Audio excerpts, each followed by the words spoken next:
Yo, once again, it's on. Back at you one more again, Real Kids TV and the house like kitchen sinks.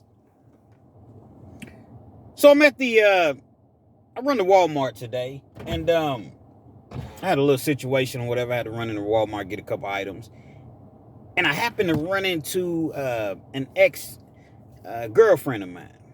Now, you all know how it is when you run into that ex. You haven't seen them in a long time. Maybe the old memories come back, depending on, how the situation ended. Now, before I get into this afternoon story, if you will, understand that I am the self-proclaimed Mr. 30 Minutes or Better. I mean that anytime I drop a video, it's guaranteed to be 30 minutes or better. So if you on your way to work, you're at work, you don't feel like being there, as we so often don't. You're on your way home from work, you need to laugh, you need to cry. Maybe you're trying to lay down and take a nap, or you're trying to, go to sleep at night, depending on whatever time you listen and view this video. Or perhaps you're just in the mood for a good old-fashioned true, keyword being true, penitentiary / life experience / story.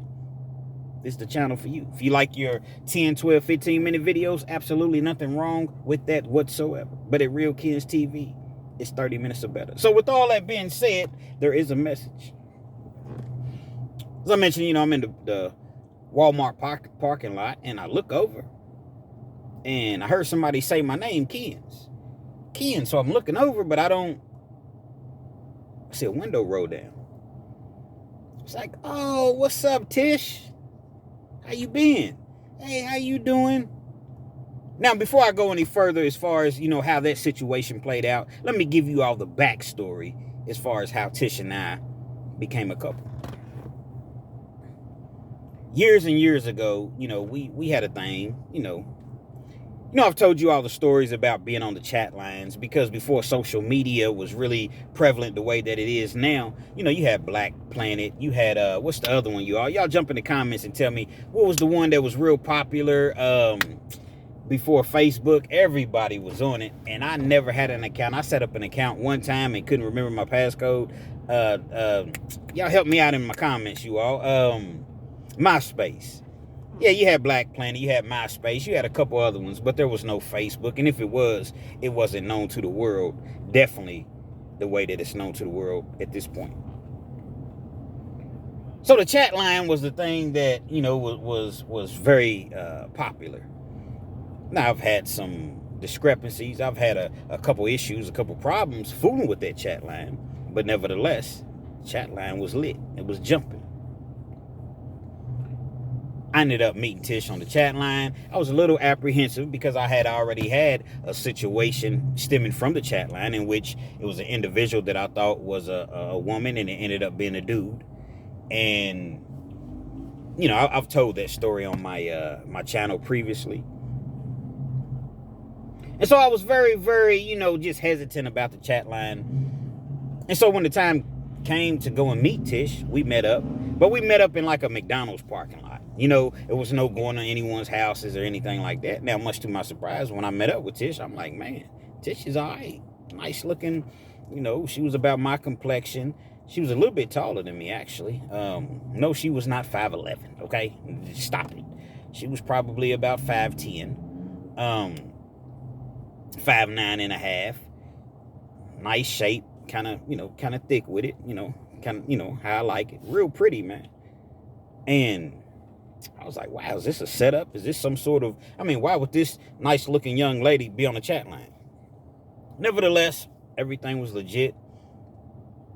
We would hook up from time to time, but we were like more so just cool. She wanted more, but I was not in a situation. Matter of fact, I probably had a woman at the time, to be honest. I wasn't always on the up and up the way that I'm on the up and up now. So I believe I had a woman at the time. Matter of fact, I know that I had a woman at the time, and I told her about it. She knew about it. Everything was cool. We would hook up, do our thing from time to time. Then boom, we stopped talking. I forget exactly why we stopped talking, but we stopped talking. We didn't talk for maybe about 2 years before I got incarcerated. And when I say got incarcerated, let me rewind that. The manual rewind until I got myself incarcerated. So I'm in jail.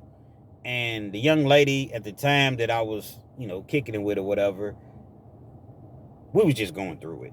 I mean, it was the first time that she had ever, actually, it was the second time in a row that she had dealt with a dude that ended up going to jail. Her previous boyfriend, they had been together for maybe 3 or 4 years. He gets caught up, he goes to jail. She gets tired of it. She ends up meeting me. She didn't have any clue that, that I indulged as far as, the criminal activity or whatever. We've been kicking it for a couple years. Then you look up, I'm in jail. So she's like, I can't win for lose. Every dude that I meet goes to jail. She hangs in there with me for a little bit. But, I did 7-8 months in the county. She rode with me the entire time. I get out on bond. I'm fighting the case. Things are kind of, sketchy between us. I'm seeing little things in the house. Like when I left, the bedboard was completely up against the wall. Now when I come back, it's about a 6 inches away from the wall, a foot away from the wall. Stuff like that I'm picking up on. I'm seeing little things here and there. Men's deodorant left in the in one of the drawers. So I'm knowing that she's already, messing and fooling with somebody else, probably the ex, but I had no proof. So we were going back and forth with it. I ended up going back to jail once, my sentence was resolved or what have you. And probably about, 4 or 5 months in, and I respect her to this day. She told me, I couldn't reach her for an entire week, and I'm calling. She was supposed to come and visit me. I'm calling. She's not answering the phone. What's going on, man? My baby ain't answering the phone. She finally answers the phone. What's up, baby? What's up, man? I ain't been able to talk to you. Yeah, we do need to talk. Fellas, those are words we do not like to hear. Yes, we do need to talk. This is just something that, I can't go through this again. I'm not comparing you to my last boyfriend, but I had to go through it with him. And now to go through this all over again with you, I respect you, I love you, but I can't do it. I cannot do it. I was crushed. We had like a 2.5 hour conversation. Now, these particular phones, typically on the jail phone, 15, 20 minutes, the phone's going to hang up. It was called combined communications. Not sure if any of y'all are familiar with that, the people that have been incarcerated, unfortunately, but it was called combined public communications. I believe that was the actual name. And they didn't cut your phone calls off. So if you talked for 2 hours, 2.5 hours, you was just being charged for that amount. I said everything under the sun. Anything I could possibly say to her to get her to potentially change her mind. Just come and see me, man. Let's talk this out. I was about 45 minutes from Lexington. Let's just talk this out. So I was saying, man, when a woman's fed up, ain't nothing you can do about it. That is so true. There was nothing that I could say. There was nothing that I could do. She was done. She was done.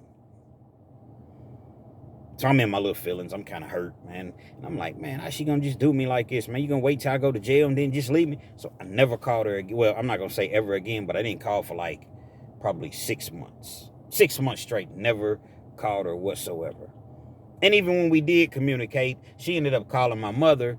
And at the time when she called my mother just happened to be in the visitation room visiting me. And she had her phone. I was at a real laid back spot, so you could bring your phone in and everything. First thing she says when she gets on the phone, why haven't you called me? You broke up with me. So what? You can't call and make sure that I'm okay and make sure that... Okay. So, nevertheless, that situation never panned out. I began to call her at the time. I ended up having a cell phone. So, we talked a little bit, but it was obvious she had moved on. She was with somebody else, even though she said she wasn't. I knew clearly that she was because her whole demeanor, attitude had changed. Everything was short with me. Fellas, we definitely know, and we should know, when our woman has moved on or when she's messing with another dude. It's a dead giveaway to me. So now I'm sitting in jail. I'm like, man, I don't got nobody. Tish's name pops up in my head. And I'm like, man, there's no way that I can get in touch with Tish because I don't know her number. But I had a cell phone and I knew where she worked. She had been at her job for several years, so it was like a little factory or whatever. I called the factory one day. I left my information. She still worked there.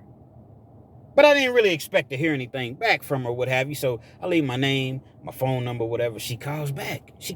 You all. I cannot believe you called me. I'm so excited. What made you think of me? Listen, man, I'm locked up or whatever, but, I'm not just calling you for that. I don't need anything from you. I don't know. I just been thinking about you a whole lot lately. And now, when she heard this like really, really made her day, because I knew that she had a thing for me, but I didn't know that it was to the capacity of, like, she was like, I've always thought of you. I love you. Like, I literally love you. And I'm head over heels. Whatever you need me to do, let's just take this slow. Let's just take it slow. So she started to come and visit me. I'm about 45 minutes away from Lexington. We're talking on the phone every single night. I'm talking to her till 3 or 4 o'clock in the morning. Then I put my phone up, and, we're doing this every single night. Now, when I say put my phone up, cell phones aren't legal, obviously. So, I'd have to hide it. A lot of people had phones. It wasn't just me. She's showing up every Saturday and Sunday. Contact visits. It's a beautiful thing, man. Now, although I was already straight financially at this particular location, she's doing stuff for me, like bringing me portable DVD players we could have. She's bringing me all the CDs. She's bringing me freak movies, but she's covering them up, like the little stickers you can put on the front of them, so they appear to be like just regular movies, but they freak movies. I'm not really too much into the freak movies, so I will watch one every once in a while, but basically I was just renting them out. So you need a movie, you need a DVD player. Okay, how long you need it for? Well, typically you gotta have your own DVD player. I don't want you, touching my DVD player or whatever. But nevertheless, you could have cash at this particular location, jail that I was at. So that was just one of my many, many hustles. Everything was cool with us, man. Everything was so cool. And I told her off top, I said, listen, she was like, are you gonna be my man or what? I say, listen, man, I got another whole year before I even have a chance of getting out. I don't care if you got 10 years. Are you going to be my man or not? You need to really, really think about this. It's not the easiest thing in the world to be with someone that's incarcerated. Are you going to be my man or what? Yeah, babe, I'm going to be your man. So the things that she was doing for me, they really, really magnified. Because it was like, okay, now this is my man. She's telling everybody whatever. Everything is cool. Everything is cool. Probably the first, I want to say, maybe the first year or so. We had our little spits and spats. Anytime you're with someone that's locked up, you're going to have your moments of frustration. But for the most part, we didn't really argue too much. It was straight. Time for me to go for parole. I know I'm going to make parole. I'm coming off of 2 deferments. So typically when you get a deferment, it's like, okay, the first time I went in for parole, they gave me like a 2-month deferment. Now, the reason I think they did that is because there was something in the paperwork that was missing. So they said, we're going to set this off for 2 months. I go back up for parole. They give me 16 more months. Okay, 16 months is kind of odd. So being that they gave me 2 months the first time, they intended to give me 18 months. Okay, cool. I do the 18 months. I know that I'm going home. At this point, I'm like, man, I don't have no write-ups. I ain't got a couple of fights, fisticuffs, but nothing major. But people have a party planned for me. I go for parole, man, and the people give me 12 more months. Come back and see us in 12 more months. Yeah, they had put in my report that I refused to go out and work, which I did. I wasn't trying to go out and be mowing your grass and weed eating on the side of your mountains and your hills and in the hollers. And I wasn't trying to do all that, man. Plus, I was in like a kind of a halfway racist town that they were sending us to. So, I'm not doing that. Dudes driving down the streets with Confederate flags and that Dukes of Hazzard horn. Hanging all out the window, pouring beer out. Man, I'm not trying to be in this town working and nah. So I worked inside of the jail, what have you. But nevertheless, they gave me a 12-month deferment. I started blooping out, getting into it with the staff, got into it with, 2 other individuals or whatever. Next thing you know, they shipped me. Now, when they shipped me, I no longer had my phone. I was no longer at a location, a friendly facility, if you will, that I was previously at. That's when all the trouble really, really started. Now I have to call you call you collect. Or I didn't actually have to call you collect. They have cards that you can buy. Prepaid cards. So let's just say you pay $10 for a $10 card, and you're going to get about 5 phone calls on that card. 15-minute phone calls. Now all of a sudden I can't reach her.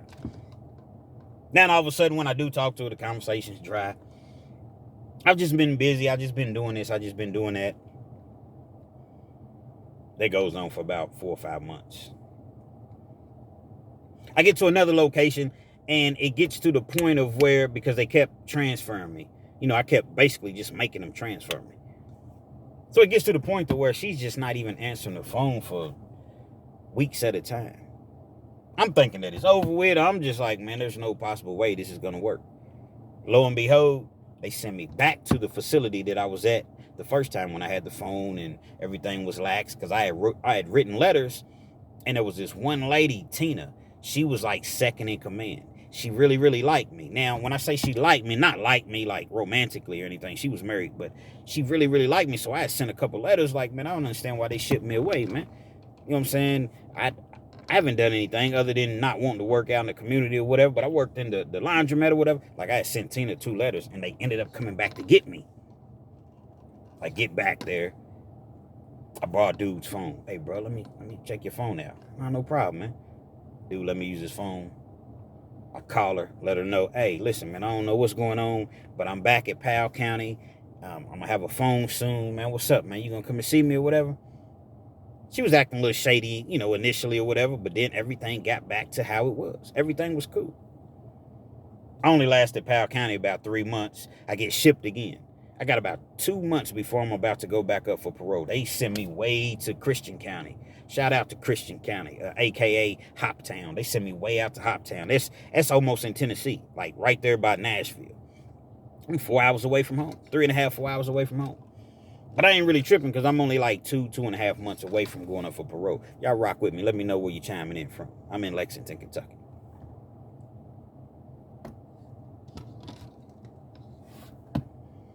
I'm there. I do my time or what have you. Not really hearing from her too much. She write me every once in a while, but we're not really talking that much. She hears that I'm going to make parole. She tells my mother, I'll go pick him up if you need me to. Cool. I'm not turning down anything. I'm not even mad. The day comes, I make parole. She picks me up, go get something to eat, give me a little 6-pack from the gas station or whatever. Ended up having to stop to use the bathroom probably about, without exaggerating, 6 or 7 times on the way home. Probably more than that, because I didn't have to, it was on a Friday when I got out. I didn't have to see my PO till that Monday. Remember, I'm 3.5, 4 hours away from home. I give me a 6-pack, like the little bottles or whatever. I drank only about 3 of them on the way home. That's all I could drink. Man, I had to continue to stop and use the bathroom. It was so crazy, man, because I hadn't had anything to drink, 2.5 years or so, 3 years. So when I get home, everything's cool. I end up paroling, like, to her house. I paroled to my mother's house, but I essentially lived at her house. Everything was cool, man. Everything was straight. No problems whatsoever. We end up moving. We ended up moving to where both of our names was on the lease, probably about 6 months later. And she had a daughter. Her and my daughter were the exact same age. When I say the exact same age, they were like 33 days apart. So my daughter would come over. Her daughter would be there all the time. And they would have sleepovers and just have fun all the time. Their little friends would come over. They loved to they go in the basement, just run around, be as loud as they wanted to be. They just had a ball. Things started to kind of go left. I come in the house one night. She's just sitting in the dark. What's going on? Why are you sitting in the dark? She wouldn't answer me. Tish, why are you sitting in the dark for? I forgot to pay the electric bill. Damn, you forgot to pay the electric bill? And at this point, it's right before Christmas. Right before Christmas. Well, how much is the bill? I don't know. They said. So I get on the phone, type in the little information. Type in information. The bill's like $600 and something. She ain't paid the bill in like 3-4 months straight. I'm like, it says that the bill is like $679 to get turned on, and that's that's what has to be paid to get it turned back on. She's like, yeah. I said, well, I mean, what? You just sitting here like, well, it's not so bad just sitting in the dark. Oh, man, I lost it. I went off. What do you mean it's not so bad? We had kids that come in like, what do you mean it's not so bad? Well, how much money do you have to pay on it? I have been giving her money for the bills. She hasn't been paying it. Well, I get paid she don't get paid till the following week. We can't sit in the dark. I end up paying the bill. I had been saving my money up. I wasn't doing it. I wasn't gambling or anything. But I'm pretty heated at this point. Just imagine, it's right there before Christmas. You got to pay almost a $700 bill that you've already paid money for. That was the major discrepancy that we had. But we ended up getting past that. I met her house one day. Well, I met her mother's house with her one day. And I seen this phone. Y'all remember the Razor phones? The little thin Razor phone? She had like a pink Razor phone. And that was the phone that she had when I was incarcerated. Now, the reason I know is because I would see her on the phone, or she would have her phone like when she would come to visit or whatever. I grabbed the phone, you all. I grabbed the phone and stick it in my pocket because I knew the phone was obviously no longer on. I charged the phone up. When she's not home later on or something like that, I go through the phone. Yeah, I did it. I went through the phone. I needed answers. Thousands of text messages between her and this dude. Her and this dude, Romello. Now, they work together, the same job. Now, listen to me, fellas. Understand this now. Understand this. And ladies, you all need to listen just as well. They work together at the job. I'm looking at the messages. It's some of the most freaky messages, pictures being sent. And in my mind, I'm thinking about, I'm going over the time frame of all the times that I was calling her to where she wasn't answering. Well, come on, Ken, what you know every day that she wasn't answering? No, it's not that. But I did remember one thing about being incarcerated, you don't forget anything. So I remembered all the months, like, man, I called her and she just wouldn't answer the phone. She know the phones turn off at 10:30, 10:45. So you would think that she would answer the phone and then go do whatever she was going to do. She just wouldn't answer none of my calls. I'm reading through the messages. Like I said, some of the most freaky messages that I've ever seen. And it's obvious that they've been hooking up. You're going to do this to me again, baby. You're going to do that. And I'm sitting there and I'm reading this. I'm like, wow. Not only was you messing with this individual and lying to me, telling me that you wasn't messing with anyone, you were going over his house for 3 to 4 months straight every single day after work. You would go home, take a nap, because she got off at like 3:30. Go home, take a nap, take a shower, do whatever she needed to do, be at his house by 8 or 9 o'clock, stay there for a few hours, and go back home. And she was doing this 5-6 times a week. I'm upset, but I'm really not that upset. Believe it or not. Excuse me. For the simple fact that I'm no longer in jail. I was in jail. She did a lot for me while I was in jail. She did a lot for me, and I made a lot of money because of her, partly because of her. And we weren't together before I went to jail. You see what I'm saying? Like, I'm trying to be an adult about it. I understand that it's very difficult to be with someone that's in jail. So I don't even say anything initially. I don't say anything. I just I chalk that up. You know what? Cool. Obviously, they're not messing around at this point. Cool. Didn't say anything. A few more months goes past because I didn't want to ruffle any feathers as far as messing up anything at the home life. Like I said, I'm thinking about the kids. Everything is good. Besides that, but things just started to she became more and more distant. Sometimes she would sleep on the couch. So the more that she became distant, it had me thinking, it had me wondering, what is she doing now? Because the same way that she was acting at this point is the same way that she started to act when I was incarcerated, only to find out she was messing with Romello. And probably it was other dudes in the phone just as well, but he was like the main individual. I even seen my cousin in the phone. And so I started to notice this, and I see that things are really, really declining with our relationship. Did I put my best foot forward as far as trying to fix it? Not really. Because at this point, Facebook had came out. She had set up a whole Facebook account under my name when I was locked up. I didn't even know I had a Facebook. It was like, people was like, man, how you in jail and you got a Facebook? I'm like, first of all, what is Facebook? Had no clue even what it was. She had taken pictures that I had sent her or whatever, set up a whole profile, and was sending friend requests and sending messages and answering messages as though it was me, and I never even knew. She set my whole Facebook up, you all. I never will forget, excuse me, I had been on the computer, had like a little desktop or whatever. I had been on the computer, and I was speaking with this young lady named Mia. And evidently, I guess I didn't close the account out, I didn't log out or what have you. So Tish ended up, going onto the computer and seeing that I had been conversing with Mia. Oh, she's hot. She's heated. We get into it. Now, Tish wasn't really the controversial type person. Like, she wasn't really going to do too much arguing with you. She's not going to cuss you out. It's not going to be anything like that. It's one of the many things that I did respect about her. She's not going to, be over the top when it comes to an argument. Discrepancy, if you will.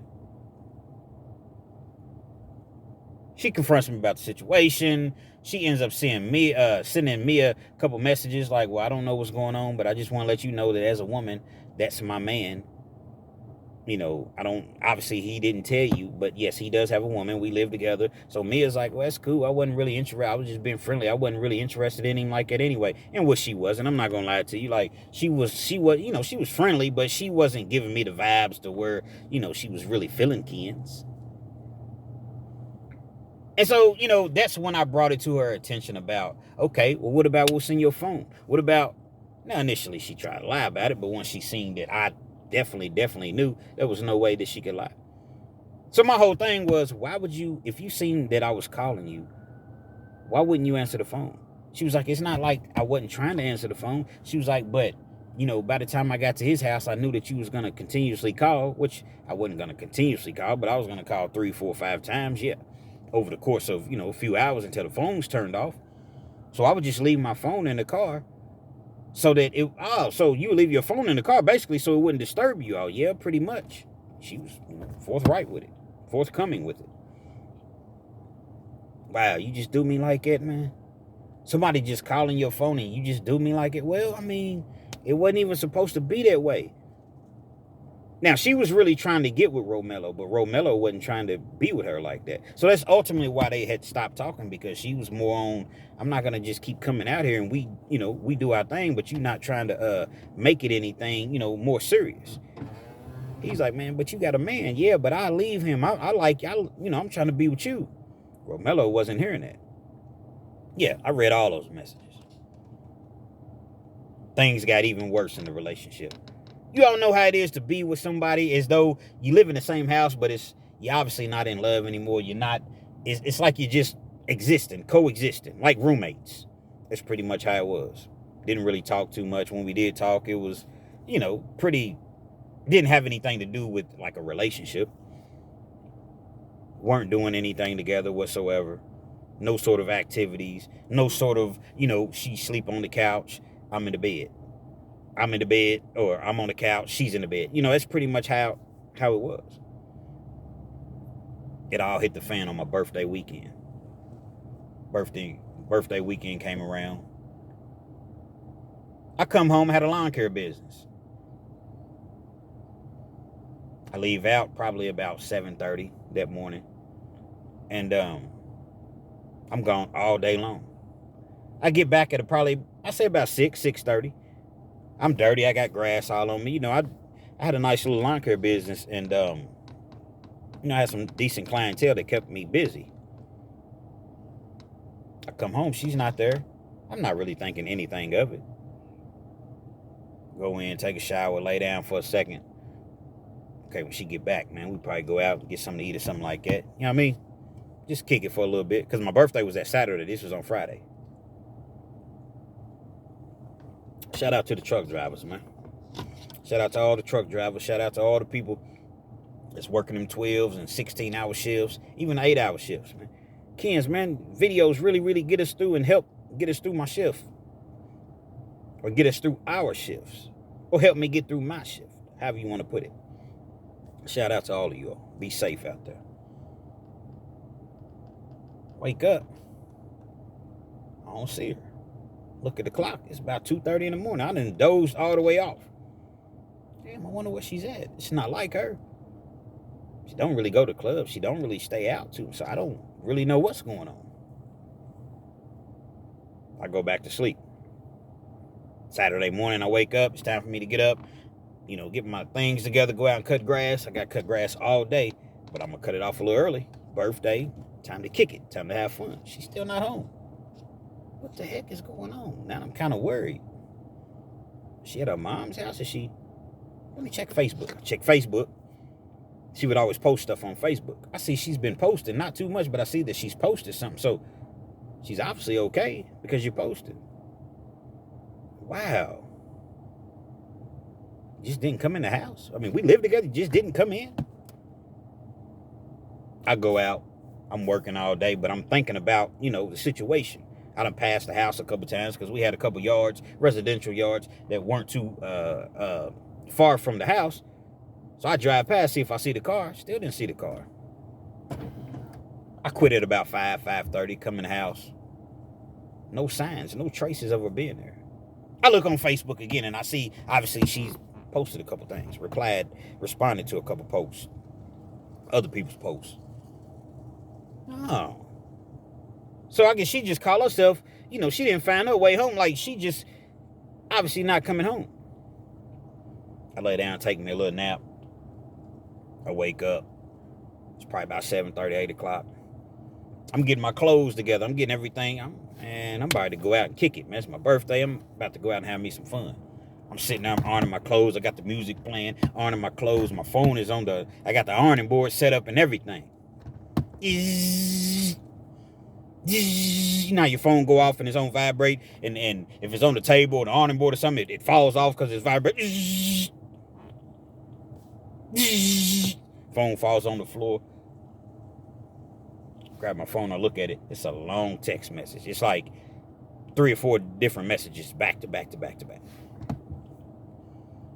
I know you probably upset at me, but I just couldn't take it any longer. I just needed some space. I needed to breathe. I needed some air. Me and my best friend, we're in Atlanta, and it's his birthday, and I'm not gonna lie to you, I'm having a ball, and I just didn't feel like we were gonna do anything for your birthday, so that's where I'm at, and I'm having the time of my life, so pretty much that's where I'm at. This is what I'm doing. I read it. I don't even respond. Literally don't even respond. Get my stuff on. You don't have to call. I'm going through my usher.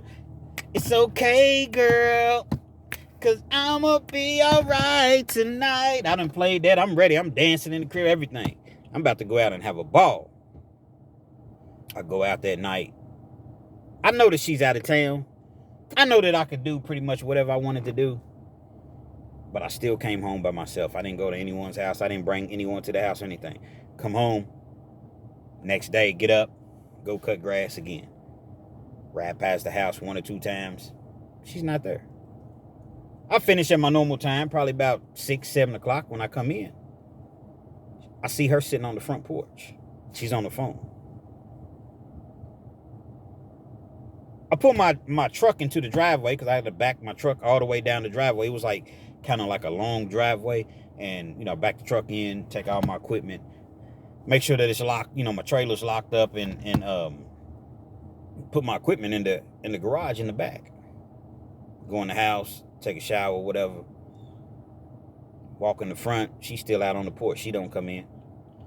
Go in there and fix me something to eat. She comes in the house. She walks onto the room. She don't say nothing to me. I don't say nothing to her. Nothing whatsoever. As one could imagine, I'm pretty, heated. But I'm trying to play cool. Okay, that's cool.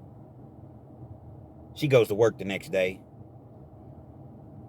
I get a text message. Actually, I get a message on Facebook from a young lady that works with her. They can't stand each other. I'm talking about they can't stand each other. But the young lady that works with her, I know her, but we never really messed around. Well, we didn't mess around whatsoever, but I just know her. She sends me a message. She said, hey, listen, I don't want you to feel as though I'm out of line, but I think you need to hear this. I'm like, what's going on? Tisha's at work talking about some dude that she met on the chat line. She was in Tennessee all weekend, booed up, hugged up.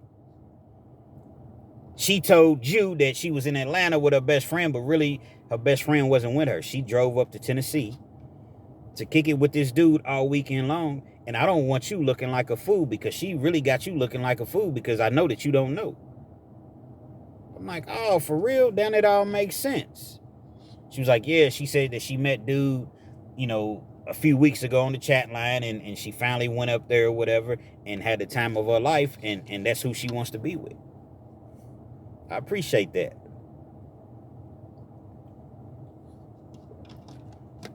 Had a little money at the time.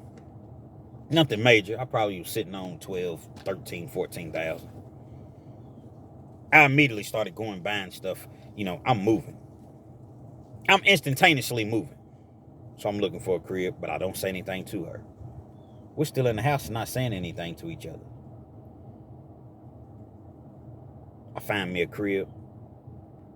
End up costing me maybe $2,000 to move in or whatever. Something like that.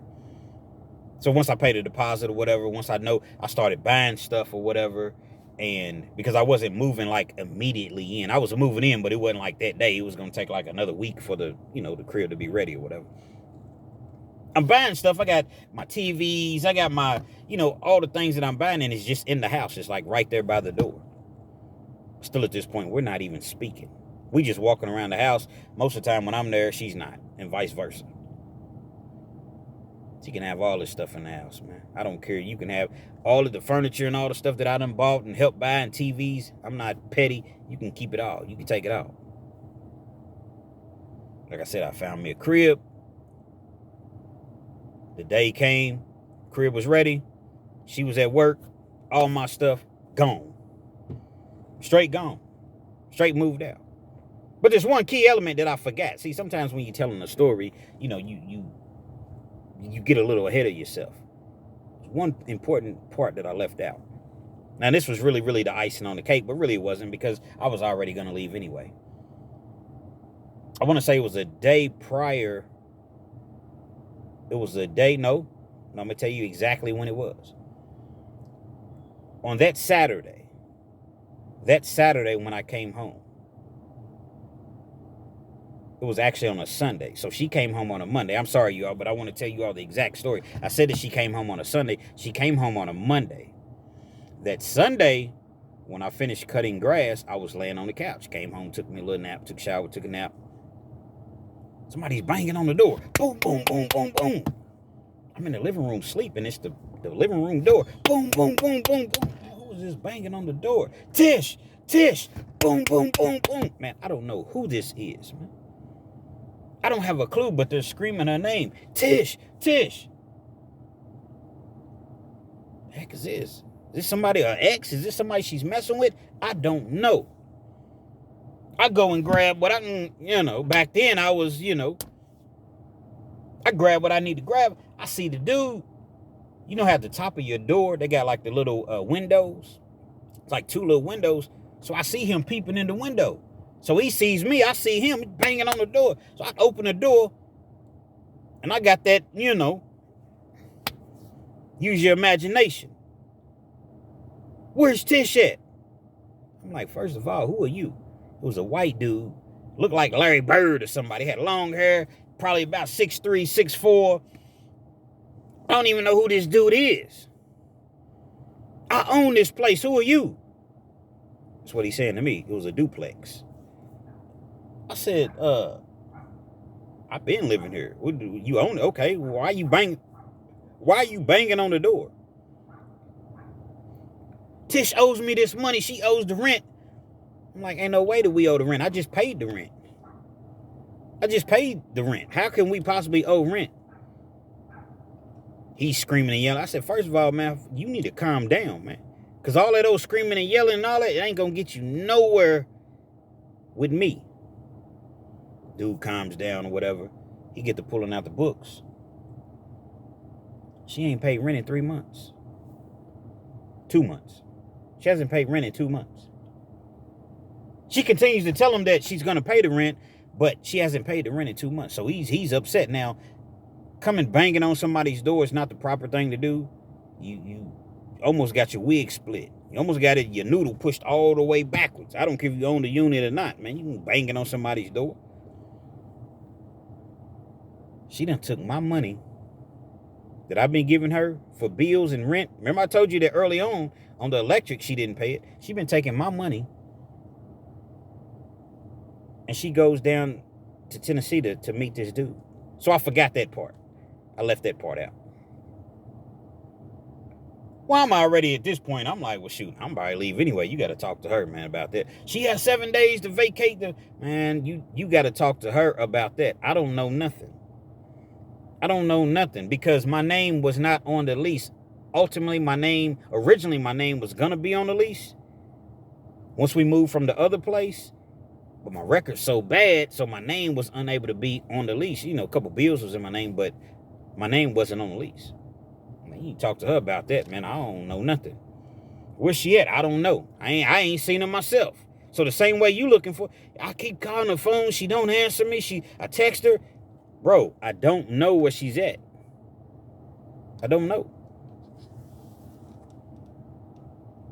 I end up moving out. Once I move all my stuff out, I take my clothes, all the stuff that I bought or whatever. I leave the furniture, I leave the TVs. Because, you know, like I said, she did have kids and they was my daughter's age or whatever. So I wasn't going to be petty and take all the stuff.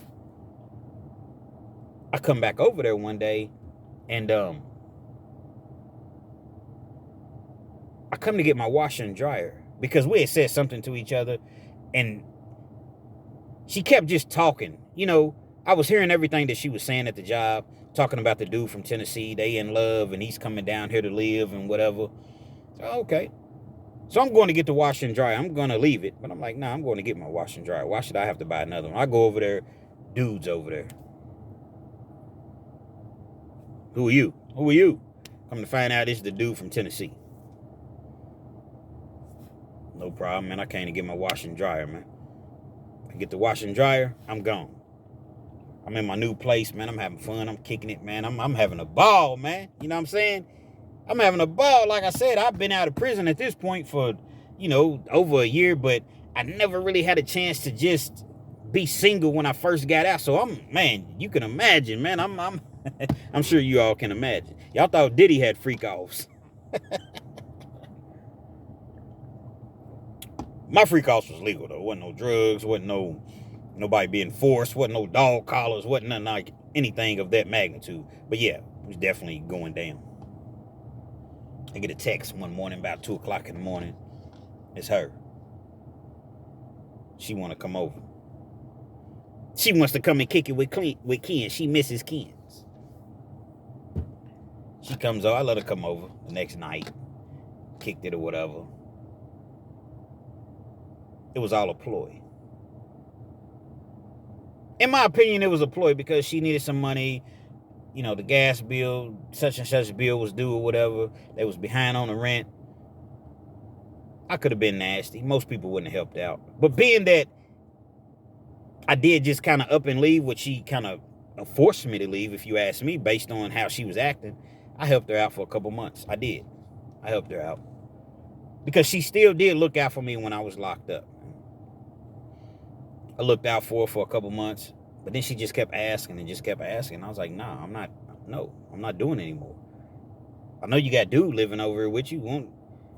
What you asking me for? You see what I'm saying? At first, I was just trying to morally do the right thing, but after about a couple months of helping out, and I'm not just talking about $30 or $40. I'm talking about, helping her literally so that she wouldn't get thrown out. I guess she had made an arrangement with the landlord or whatever. And I cut that whole situation off. Her and the dude her mother ended up becoming pretty sick. And, she wasn't going to make it. It was a possibility that she wasn't going to make it. I look up, I heard through the grapevine, her and dude and got married. The same dude that she went to go visit in Tennessee that she met on the chat line, they married. He's like 14, 15 years younger than her. Ain't my business. If it works for you. Once we don't mess around anymore, you like it, I love it. I don't wish you nothing. I don't wish you luck, and I don't wish you harm. I just don't wish you nothing. She's married with dude. I'm seeing them on Facebook. They posting pictures or whatever. Get up off my page, man. So I take her off my page or whatever. But people come back and tell me, oh, man, they look so happy. They in love or whatever. Unfortunately, her mother passes away. And I was always wondering, I'm not no hater, but I'm always wondering, like, why is this dude marrying her? Not to say that she was garbage, not to say because she wasn't, because I was with her. But why would this dude that's 14, 15 years younger than her? Then I put the play together in my mind. Her mother had a nice insurance policy out on her. Like her mother had been at the same job for like 40-something years. And she had always told her, if anything happens to me, Tish, you and your brother, y'all gonna be good. Had an insurance policy to where she was gonna get like $200,000. That's why he's in such a rush to move down here and ended up getting married. Her mother passes away. However long it takes, she ended up getting the money. 8-9 months later, they was divorced. Well, he had left. And guess what? She had zero money left. He ran through the entire, I want to say the majority. They went on some trips and vacations, and she bought her a car and stuff like that. But he ran through the majority of that 200 and something thousand that she got. Because it was over 200,000.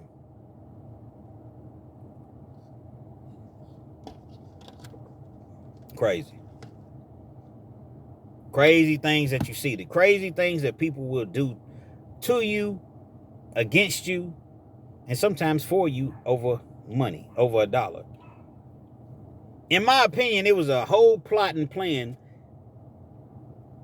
for him to essentially rob her, milk her, bleed her dry, and then be gone. Mother's passed away. She's not the same. She never really bounced back from that. She don't have no money. She ended up losing that job that she was at. She had been at for years. Now, obviously, she went and got another job, but these are the things that, she was going through. Only to be in a Walmart parking lot. Tank is on E. She can't even start her car because her car is completely out of gas. And the same individual that she messed over, the same individual that she played to the left, yeah, that left. She's asking for $20 until she gets paid the following Friday. But again, I'm not a nasty individual. I keep a gas can with me. I go to the gas station because the gas station wasn't far. Fill up the gas can, take it, put it in her car for her. Now you got to go to the gas station. It's not going to get you far. It ain't nothing but like $5 worth of gas. I give her like $30. Oh, thank you so much. I'm gonna get you back. I'm gonna pay you back next week. I guess next week never came because I ain't never hear from her, and I wasn't tripping. I ain't expect to get it back from her. Be careful who you do wrong, because you just never know when you're gonna eventually need that person again. Now, I'm not saying, I'm sure that somebody would have given her gas or brought her gas to her or what have you. But at that point, no one had. It's a shame, man, because Tish is a nice girl, nice young lady. But I don't know exactly what's going on in her mind. I don't know if she's all the way there in her mind. I don't really know. But it's a shame, man. It's a shame how she did me. But I guess karma ended up biting her, because it really, really done her in. You let somebody take 200 G's from you, and he's gone. Got to be more careful, man. So there's a lesson in this story. There's a lesson for the fellas. Fellas, these women, man, I'm not saying all women. It's hard to trust them, though. It's hard to trust some. Not all of them. It's hard to trust some. Because they'll do you in, man. And they'll be dealing with somebody else, and you would never know. And even when you do find out, somehow it's going to be blamed on you. And ladies, you got to watch us just as well. Because we're no better than anyone else. And we definitely will have a good thing at home. And everything will be nice. And you're doing everything that you can possibly do for your man. Some Key word now, some. I'm not saying all of you all. I'm not saying all of us. It's never going to be enough because he's still going to go out and do what he does. Real Kens TV. Hopefully you like the video. Feel free to comment. Definitely share. Subscribe to the Chizon if you're not already subscribed. And be sure to hit that post notification. So anytime I bring you this action and this heat, guess what? You're amongst the first to receive, man. Y'all give a big shout out to Tish, man. Tish, hope you're doing better, man. Real Kens TV. Respectfully.